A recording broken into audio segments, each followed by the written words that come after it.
Remontons le temps, très loin en arrière. Il y a plus de 2 millions d'années, en Afrique de l'Est, imaginez la savane du Grand Rift. Là où s'étendent aujourd'hui les plaines du Kenya et de la Tanzanie. Le soleil tape fort sur une terre ocre. Les herbes dorées ondulent sous le vent et les cris des oiseaux résonnent entre les baobabs. C'est dans ce décor grandiose et impitoyable que vivaient nos tout premiers ancêtres, les Homo habilis, puis les Homo erectus.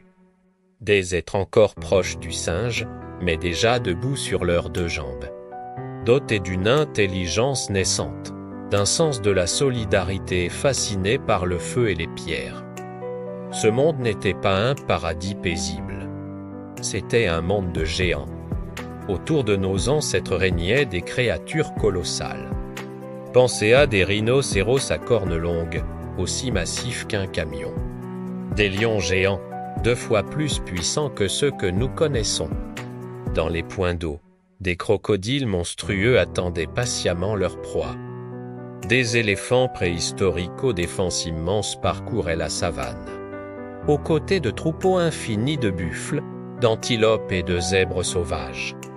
Face à ces titans, être fort ne suffisait pas. Pour survivre, il fallait avant tout être malin. La ruse était la meilleure des armes. Comment faisaient pour tenir tête à une nature si hostile?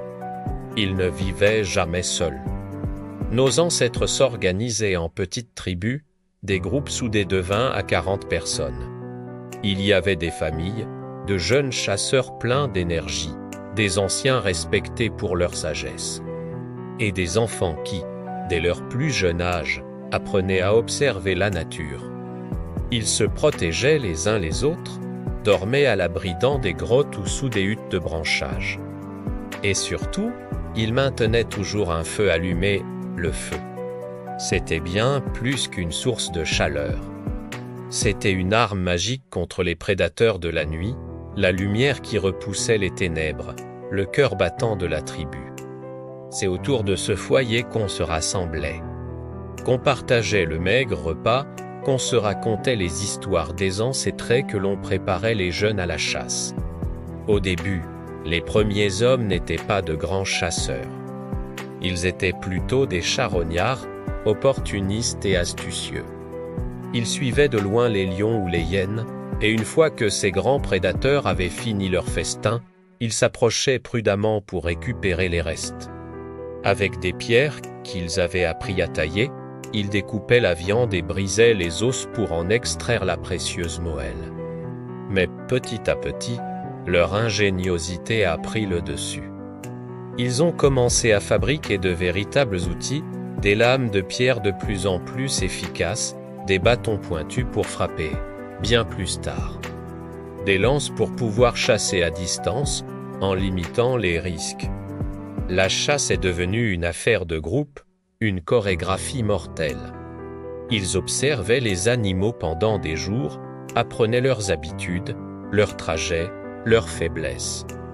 Ils communiquaient par des cris, des gestes, un langage primitif mais terriblement efficace. Lorsqu'ils décidaient d'attaquer une antilope ou un zèbre, chacun avait un rôle précis. Certains faisaient du bruit pour effrayer la proie et la diriger. D'autres l'encerclaient, pendant qu'un dernier groupe attendait en embuscade pour porter le coup final. C'était une symphonie de coopération. Et quand un animal vraiment géant s'approchait, comme un lion ou un rhinocéros, ils ne cherchaient pas le combat direct. Ils faisaient face ensemble. Ils criaient, agitaient des torches enflammées, lançaient une pluie de pierres et se regroupaient en un cercle protecteur, un mur de courage et de lance. La force du nombre et de l'intelligence collective contre la force brute. Finalement, ce qui a sauvé les premiers hommes, ce qui leur a permis de traverser les âges, ce ne fut ni leur taille, ni leurs griffes, ni leur force physique. Ce fut leur intelligence et leur incroyable capacité à coopérer. La solidarité était la clé de leur survie. Ils partageaient tout, la nourriture, la chaleur du feu, les tâches quotidiennes et même le chagrin quand l'un des leurs était perdu. Les plus âgés n'étaient pas un fardeau. Ils étaient une bibliothèque vivante. Ils enseignaient aux plus jeunes à reconnaître les empreintes des animaux, à interpréter le sens du vent, à comprendre le cri d'un oiseau qui signale un danger. Ces savoirs étaient bien plus précieux que n'importe quelle arme.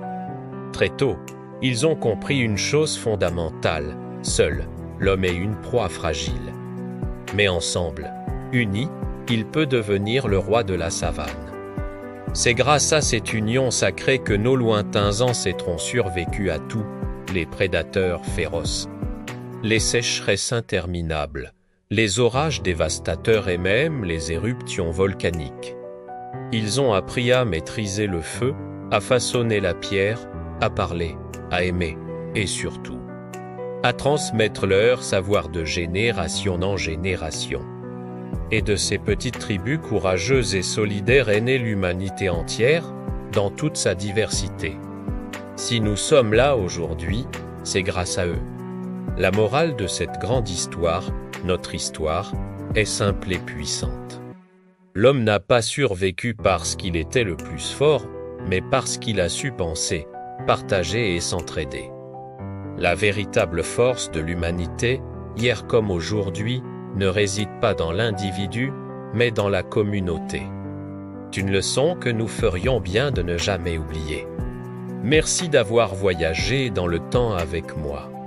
Si cette histoire vous a plu, n'hésitez pas à laisser un pouce bleu, à partager la vidéo et surtout, à vous abonner pour ne pas manquer nos prochaines explorations du passé. À très bientôt.